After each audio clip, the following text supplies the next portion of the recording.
at over 51,000. Well, joining me now is retired Lieutenant Colonel Daniel L. Davis, who served in the U.S. Army for 21 years and was deployed in Afghanistan twice. Lieutenant, thank you very much for joining us here on the program.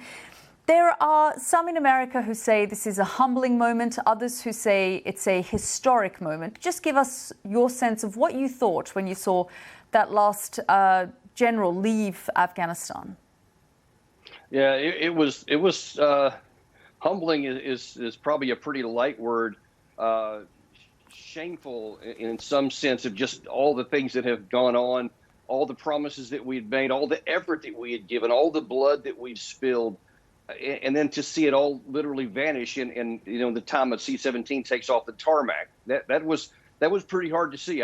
Some of my comrades were killed during the time that I was there in 2011, and obviously, as you just mentioned, 2,400 other Americans have been killed. Hundreds of thousands have been wounded with PTSD or traumatic brain injuries that they'll carry with them in many cases for the rest of their life. And you got to ask, for what? What was the objective or the ultimate outcome of this? And you got to be scratching your head. There's really nothing of any value because literally all of it is gone now. And I think that what we really need is a reckoning. Back to square one, where, two American Marines handing over the keys to two Taliban soldiers, shaking their hands, and with the Taliban celebrating in Kabul overnight for several hours with celebratory gunfire and warning the world that this is what happens to superpowers who come here. Well, and this didn't have to happen. It certainly didn't have to happen this way.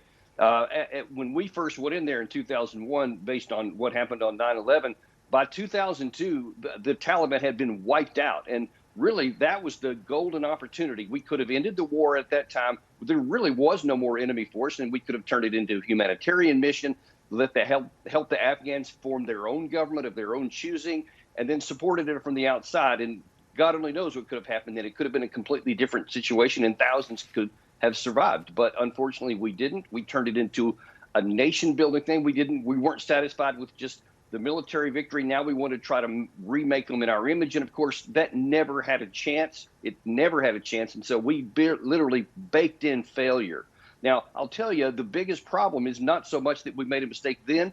It's that when we recognized that the government was fatally corrupt, that the military was never going to be able to stand on their own, instead of being honest about that and coming to grips with it, we lied about it and kept telling everybody over and over, things are getting better, they're improving, they're on their way. And that was never the case. And the truth is now exposed for everybody to see. And that's why I think there needs to be a reckoning for all those people who lied to us over all these years. Yeah, and now we've seen today that the man believed to be, there was this man that arrived in Nangarhar, and he's believed to be Amin al-Haq, the head of security for al-Qaeda. He's arrived in Nangarhar. Now, the question then gets asked about the Taliban's relationship with al-Qaeda and America's strategy going forward as far as counterterrorism is concerned.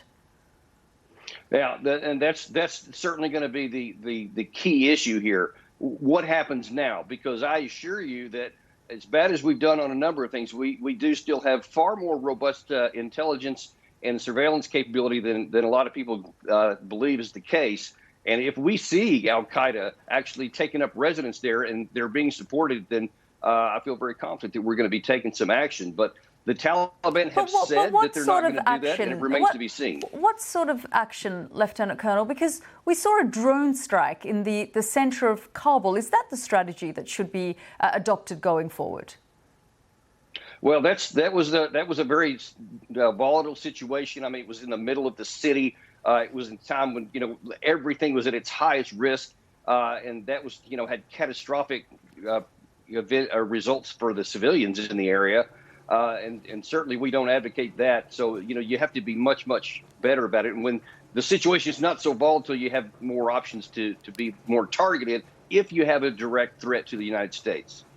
So you are confident that when Joe Biden says we have a counter-terrorism strategy in place, and just briefly, that is in fact true?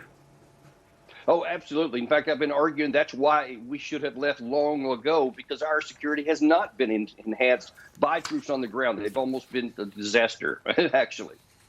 Okay, Lieutenant Colonel Davis, thank you very much for joining us here on the program.